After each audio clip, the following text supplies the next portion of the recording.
So here is our two Chromebooks, and they are already managed Chromebook, which means Chrome Education Upgrade License.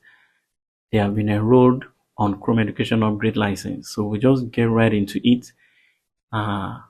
This number one represent the teacher account, while number two represent the student account, the student laptop. So imagine these teachers and the student are not in the same place, but let's assume they're in the same place. It could be a physical teacher in blended learning environment or in a virtual learning environment. So we are going to be demonstrating how class 2 works.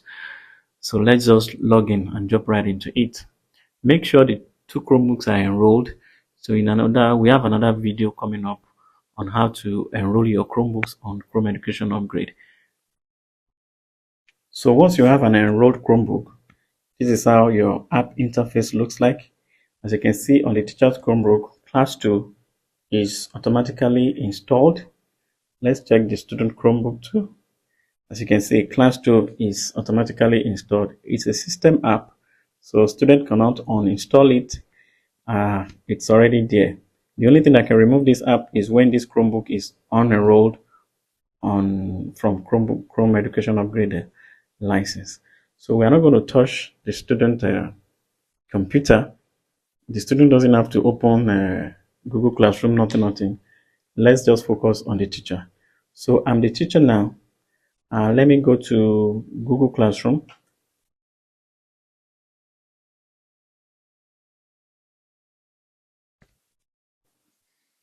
So if I've opened my Google Classroom, click here. These dots just launch Classroom. And here's my Classroom tab. Maybe as a teacher, I also want to introduce other resources into this virtual classroom that are not in my Google Classroom. Now I can open another tab and go to the website. Let's say maybe a Wikipedia. So I've opened tabs here. I have one tab here and I have another tab here. So this is my Google Classroom and I have some resources in this classroom. Let's open the Google Classroom. So this demonstrates the fact that as a teacher, you are going into a virtual class or a blended learning environment. So the student must have been added to your class. As you can see here, the student on this Chromebook is one class 2 July. So it's my student in this class. So I will do that part. So as a teacher, you must have set up your Google Classroom already. And as you can see, class 2, it's my student for this purpose of this demonstration. That is this Chromebook. That is my student. And like I said, this is the teacher's Chromebook. So my student is already in the class. So as a teacher, what I need to do is to just launch my class 2. This is class 2. Let me maximize. Yes. So now I've launched my class 2. I have 3 tabs here: student, resources, caption, and translation. So I can teach alone. So let me go to student and invite my student to class. No student added. You can add student using Google Classroom. Student can also join by entering a code in class 2, available once the session starts. So we're not going to use any of these options. The first option we are going to use is add student using Google Classroom. So let's go up here. Let's click add student.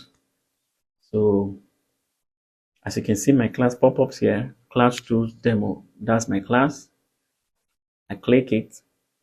Now I have 1 student. If you have 20 students, your student will appear in this class. So if you want to select a certain number of students, maybe a group of students, you can do that here. So we only have 2 class 2s July as our students. So let's add 1 student. So I've added a student to my class. Let's use the back button. Let's go to resources. What are the resources we want this student to have access to?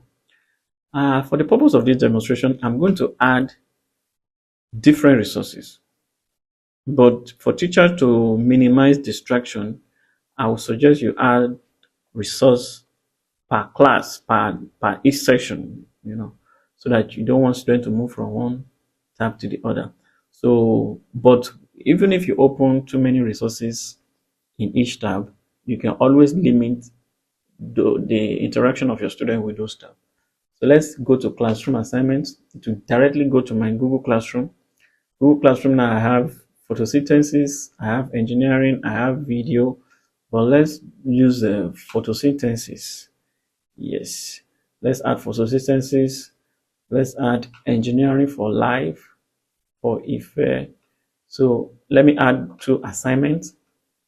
So let's go to add resources again. Those tabs, you can add them during class and you can add them before the class. So we have all the tabs that I've opened. I have a tab on giraffe, a Britannica giraffe, and I also have a tab on photosynthesis.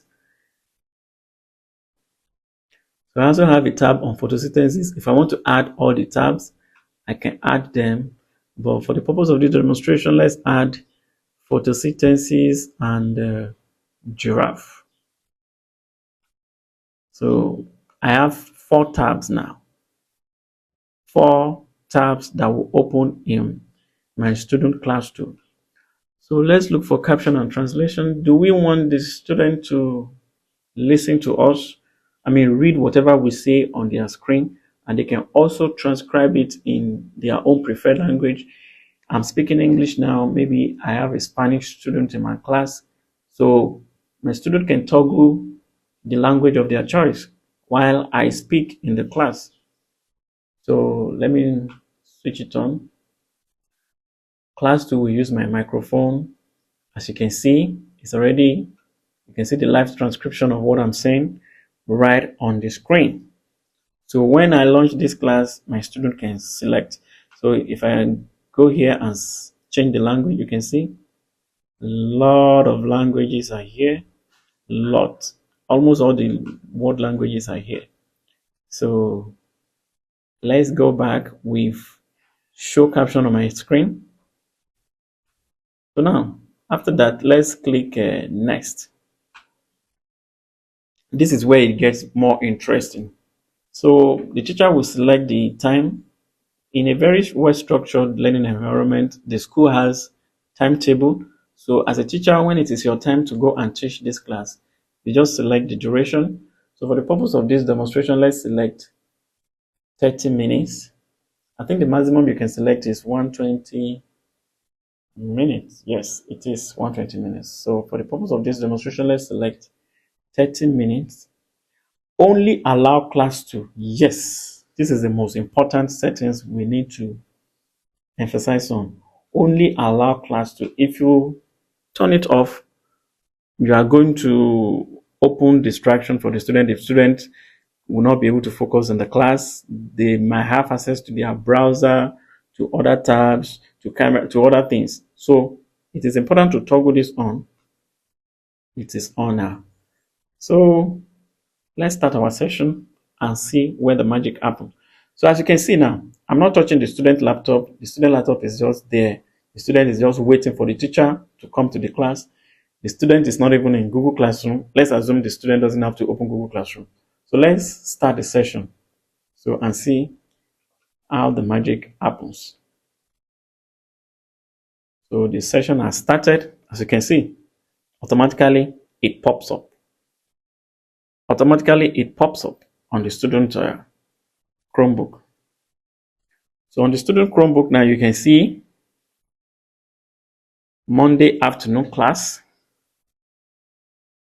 Monday afternoon class, and your teacher can share resources and view your screen. So if you look at the tabs, we have tab 1, tab 2, tab 3, tab 4. So on this Chromebook now, this student cannot do any other thing. They cannot move around. They cannot open any other tab. Nothing they can do here. So they are only focused on the class. So it's showing Monday afternoon class. I'm recording this video on a Monday, so the student already know your teacher can share resources and view your screen during class. So the student can see their Wi-Fi toggle here, Wi-Fi connection, and their battery. And look at the countdown time. The student already kept abreast of the time, 28 minutes left. And don't forget that this class is 30 minutes. As for me as a teacher, I can launch a video meeting from a class. I can launch a video meeting from a class here and also share for the student to join so that I can also see their face and whatever they are doing. I can go back to my class too. So the restriction is not for the teacher, it's only for the students. So as a teacher, maybe students are writing, maybe they're answering some assignments. I can also research other things. Maybe I did not prepare those materials in my Google Classroom. I can research other things and share those tabs with them. I want you to quickly do this quiz. I want you to quickly understand this concept. So let's go back to class 2. And now we want the student to focus only on this photosynthesis. So they can click photosynthesis. It will take them to photosynthesis, as you can see. Now, this photosynthesis is a Google form, isn't it? If they click it, it takes them to another tab. Oh, I think this exercise has been done already. The student has already submitted it. So you have already responded. This is the photosynthesis tab. So if you want to make it impossible for the student to just stay focused here and will not be able to open this photosynthesis, there are settings for each resources on the teacher's end. Now let's go to resources. We have photosynthesis, we have engineering, we have giraffe, we have another photosynthesis on a website. These are tabs on my own computer, and these are Google Classroom assignments. As you can see, Google Classroom here. So now, we go to this gear icon beside here. We have this page only, most restrictive. That is, if you don't want students to leave that tab where you have, it does not matter whether you pin 10 tabs in their class tools. If you want them to only, especially if it's a tab that contains hyperlink, like once you have to click this photosynthesis now, it's a Google form. It has to take them to Google form because they can answer Google form questions here. So this page only, this is very restrictive. So if I put it on this page only and I click change, it refreshes the student end automatically. It refreshes it. So now, let's say the student is trying to answer this Google form and they click it. And see, access isn't allowed for this link. Check with your teacher if you need access. So no matter how long they click it, they are going to stay on this photosynthesis on this page. Now let's go to the Britannica page.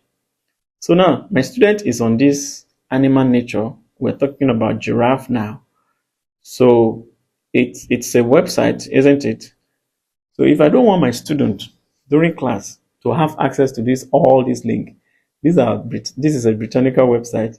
There are a lot of links. This green test, there are links to many websites.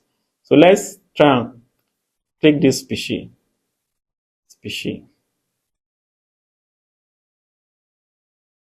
As you can see, the student is able to click species. The student is able to interact with this website. They can go to biographies. That means I've lost control over them now because I shared a website with them, and I can go back now to navigate and go back to giraffe. But if you want to make it impossible for the student to interact with all the links on this tab, this is not a material from Google Classroom. This is a website now I've shared with my student. So, and it's a general website where there is a lot of information. But I just want them to focus on the information on this particular tab. So now let's go back to the class teacher Chromebook. So we go back to this gear icon beside giraffe. So we click it. You will see now that the option that is allowed there is all pages on this website. So that means student will have access to all the hyperlinks on the website. But now, teacher wants student to focus. Teacher wants to control this class and engage the students. So let's go to this page only, most restrictive.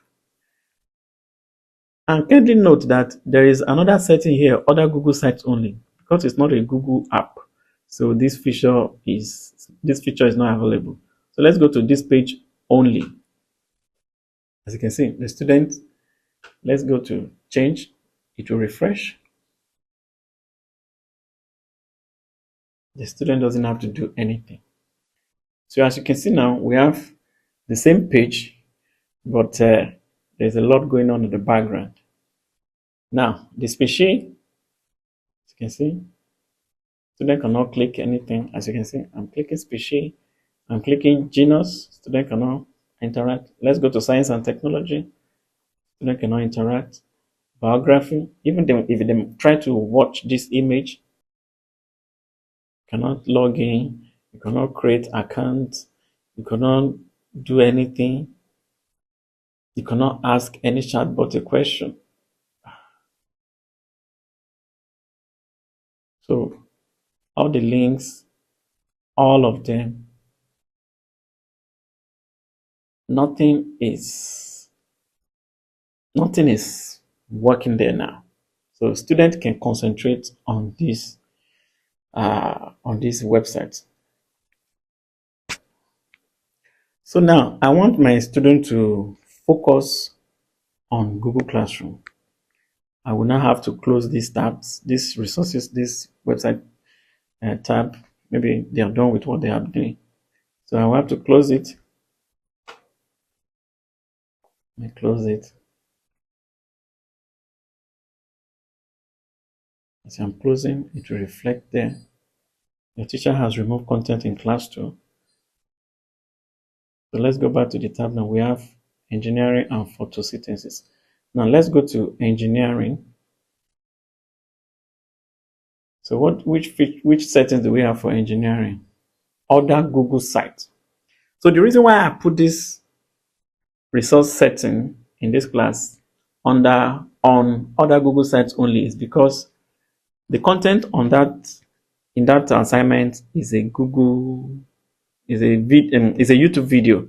So I want my student to be able to click the link and it opens a YouTube video right there in the classroom. So this is a YouTube interactive video. YouTube interactive video. This activity has already been done. So let's click on submit so that we can watch the video again. So this is the YouTube video, Electricity for Kids. So this is happening live in Google Classroom. If you were to even use a Chromebook without a class tool, maybe a Chromebook that is not managed, you still have access to YouTube interactive video. It's a feature that is exclusive to Google Workspace for Education Plus. So now, I want my student to watch this video only. Let's remove photosynthesis from their class. So photosynthesis has been removed. You can see we only have one tab now. So I only want them to watch this video and answer the questions that follows. The video is playing. So I'm not there. I'm miles away from my student. So I want to be sure that my student is actually watching that video. Now I've given them instruction. Go and watch that video.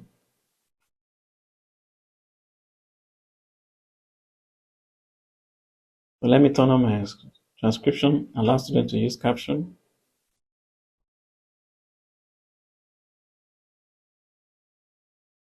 So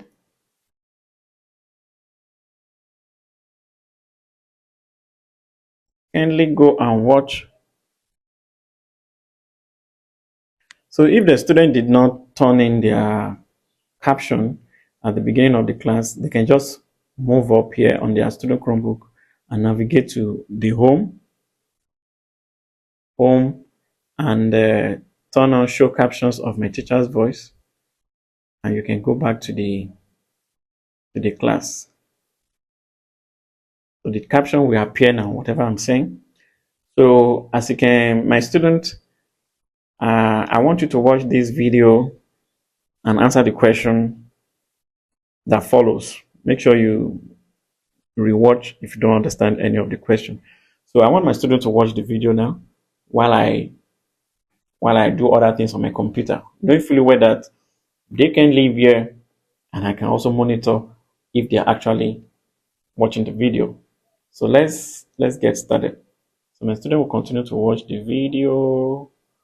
So since I'm not talking, my student can minimize the transcription and move it elsewhere on the screen. If you don't want to close the transcription, you know, my student can change the language of their transcription if they want.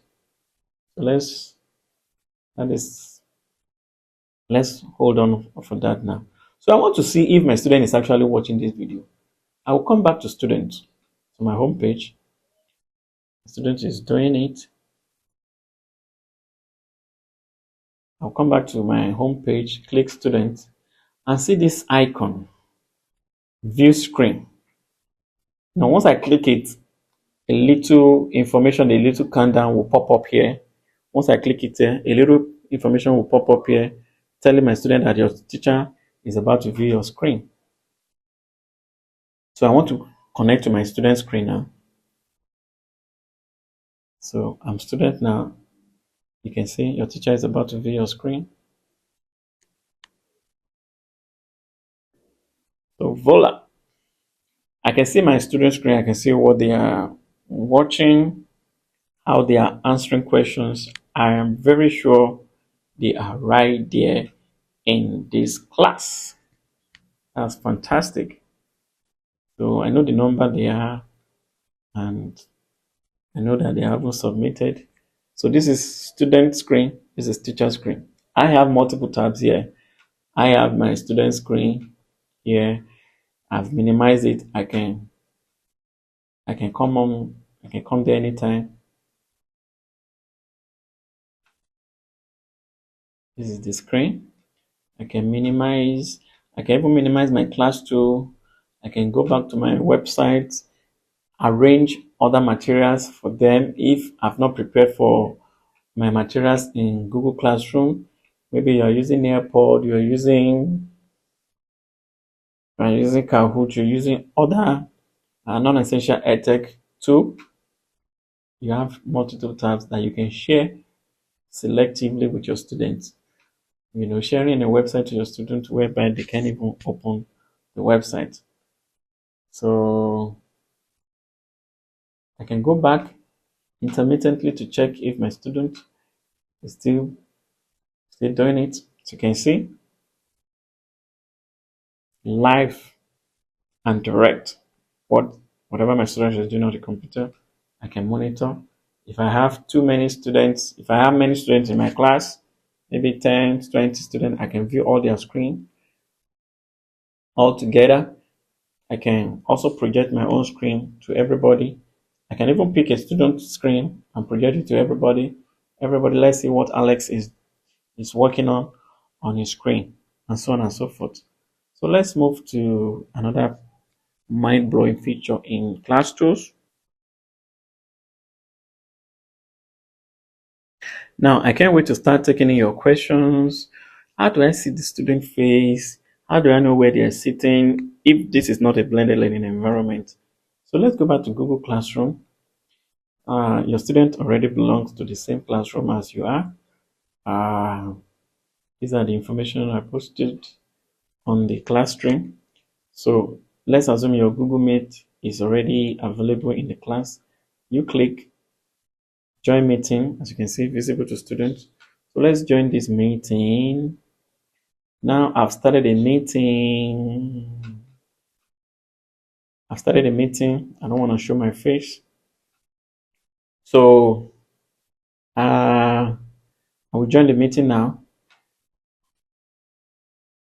I will join the meeting.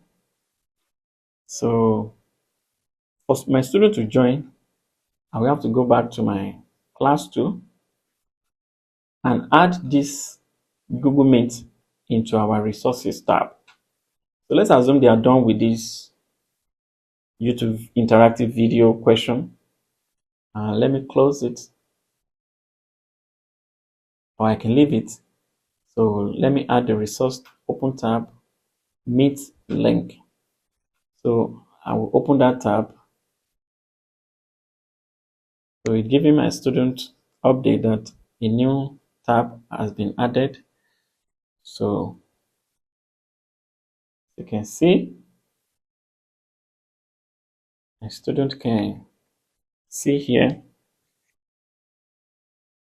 So as you can see, my student has joined the meeting. And if I want to see my student face, I just ask them to turn up the camera here, as you can see, and I will see their face. I can ask them to show me the environment. So this is good for integrity in an exam. Class 2 can be used for test, written test, oral test, multiple choice, essay, and so on and so forth. So let me know the use case you are hoping to try out class tools in your school. And I may not have been able to tackle everything, all the features and the use cases. Please, if you know any, kindly drop it in the comment below and let's see how it goes. So thank you for watching this video. Class 2 is available for schools on managed Chromebook and schools that have Google Workspace for Education Plus. So we do this demo for schools for free. If you would like us to demonstrate these features in your school, just let us know. So thank you for watching. I'll catch you guys on the next one.